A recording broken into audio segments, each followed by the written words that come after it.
Hello students, today we will discuss tense. बच्चों, English grammar का बहुत ही बेसिक कॉन्सेप्ट है और किसी भी क्लास का स्टूडेंट है उसे टेंस को समझना बहुत ही ज़्यादा ज़रूरी है। टेंस को हिंदी में बच्चों कहते हैं काल। Tense changes the form of verb to express the time of an action. कार्य के समय के अनुसार वर्ब के रूप में जो परिवर्तन होता है उसे टेंस कहते हैं। जैसे बच्चों, मैं सेब खाती हूँ, रमन पढ़ता है, मीरा कल अपनी बहन के घर गई, हम आज नहीं खेलेंगे। इसमें सब में बच्चों देखो ना, टाइम के साथ क्या दिखा रहे हैं, एक्शन बता रहे हैं। तो ये क्या है, सारे के सारे टेंस है। और टाइम में बी डिवाइड इनटू 3 पार्ट्स। और जो समय है ये 3 भागों में बंटा होता है। तुम्हें भी सबको पता है, पास्ट, प्रेजेंट और फ्यूचर। हमारा भूतकाल, वर्तमान और आज के भविष्य में। अब तुम लोग स्क्रीन में भी पिक्चर देख रहे होंगे बच्चों, एक छोटे से बच्चे की फोटो है। मतलब मैं बचपन में छोटा सा था जब मैं ऐसा था, ये मेरा पास्ट है। और आजकल मैं क्या कर रहा हूँ, मैं स्कूल में पढ़ता हूँ, तो वो हमारा क्या है, आज प्रेजेंट है। और भविष्य क्या है, फ्यूचर क्या है, आगे मैं जॉब करूँगा, नौकरी करूँगा, तो वो क्या है, हमारा फ्यूचर है। अब देखो 3 पिक्चर्स दिख रही है ना, एक में छोटा सा बच्चा है, एक में ग्रोन अप है और दूसरे में बड़ा दिखाई दे रहा है, पुरुष दिखाई दे रहा है। तो ये क्या है, ये हमारे को समय बता रहा है कि हमारा ये पास्ट था, आज हमारा प्रेजेंट क्या और फ्यूचर क्या होगा। अब हम करेंगे बच्चों काइंड्स ऑफ टेंस। टेंस के क्या प्रकार है, कितने प्रकार होते हैं। There are 3 kinds of tense. Present tense वर्तमान काल, पास्ट टेंस भूतकाल, फ्यूचर टेंस भविष्य काल। Each of the above principal tenses has 4 forms. Number 1, indefinite. Number 2, continuous. Number 3, perfect. Number 4, perfect continuous. अब क्या है बच्चों, देखो इंडेफिनेट मतलब इसके शब्द से ही पता लग रहा है, वर्ड से ही, कार्य का अनिश्चित होना। डेफिनेट में कुछ नहीं है।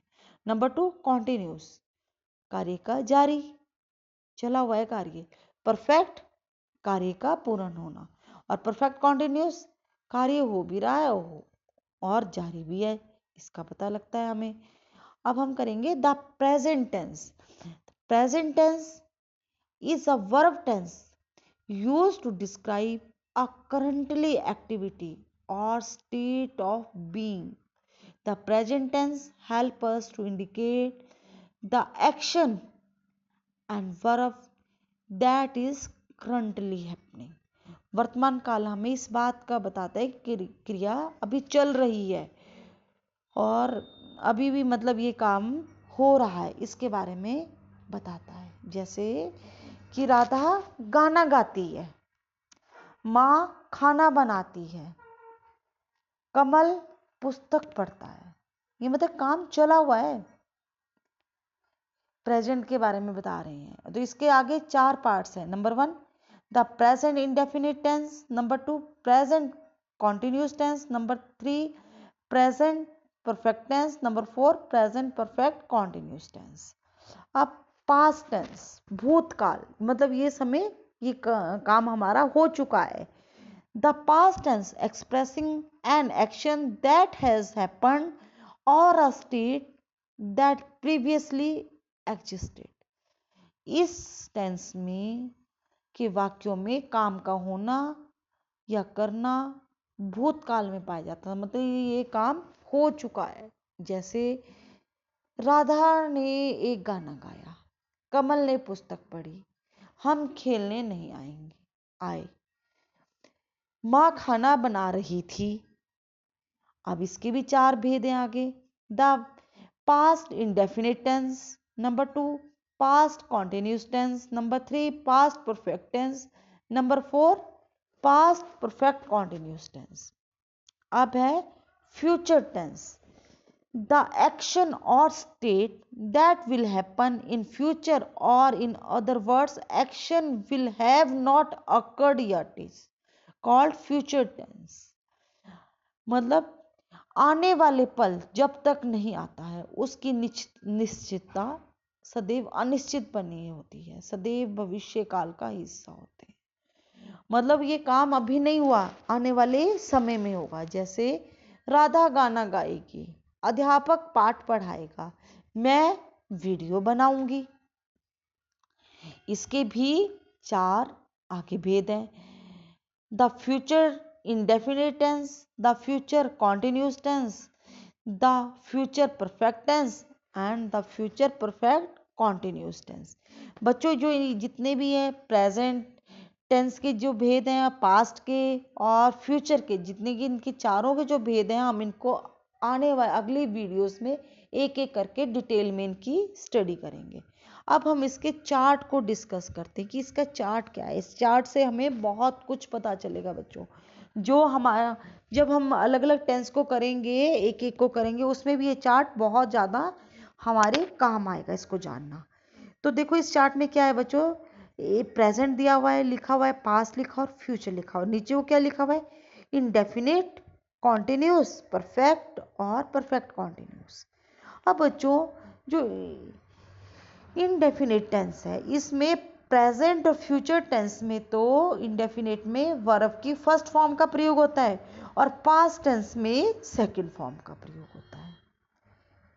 और साथ में क्या हो जाता है बच्चों, जब सिंगुलर नंबर ही शीट जब आते हैं या नाउन नेम वगैरह आते हैं तो उसमें एस और ई एस का प्रयोग वर्ब के साथ लगता है। और जहाँ नेगेटिव या इंटेरोगेटिव आता है तो बच्चों डू डस का प्रयोग और डू का प्रयोग हो जाता है। ऐसे ही जब पास्ट इंडेफिनिट टेंस आता है तब हम वहाँ पर नेगेटिव और इंटेरोगेटिव में डिड का प्रयोग साथ में करते हैं और फ्यूचर में विल का प्रयोग करते हैं। पर फ्यूचर में बच्चों विल का प्रयोग अफर्मेटिव सेंटेंसेस में भी वर्ब की फर्स्ट फॉर्म के साथ होता है। और अब हम बात करेंगे बच्चों कंटिन्यूस टेंस की। कंटिन्यूस टेंस चाहे प्रेजेंट है, चाहे पास्ट है या चाहे फ्यूचर टेंस है, तीनों में ही वर्ब की फर्स्ट फॉर्म आती है। ये बहुत ध्यान देने वाली बात है बच्चों, आप इसमें कंफ्यूज नहीं होना।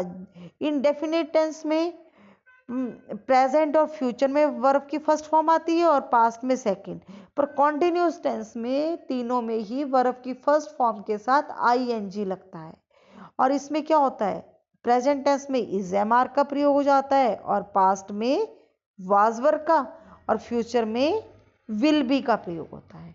पर वर्ब की बच्चों फॉर्म फर्स्ट ही आएगी और उसके साथ आईएनजी का प्रयोग होगा।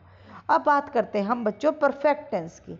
अब परफेक्ट टेंस में ये भी आपने अपने ध्यान में बिल्कुल बात रख लेनी है कि परफेक्ट टेंस में चाहे वो प्रेजेंट है या पास्ट है या फ्यूचर है, तीनों में ही वर्ब की थर्ड फॉर्म का प्रयोग होता है।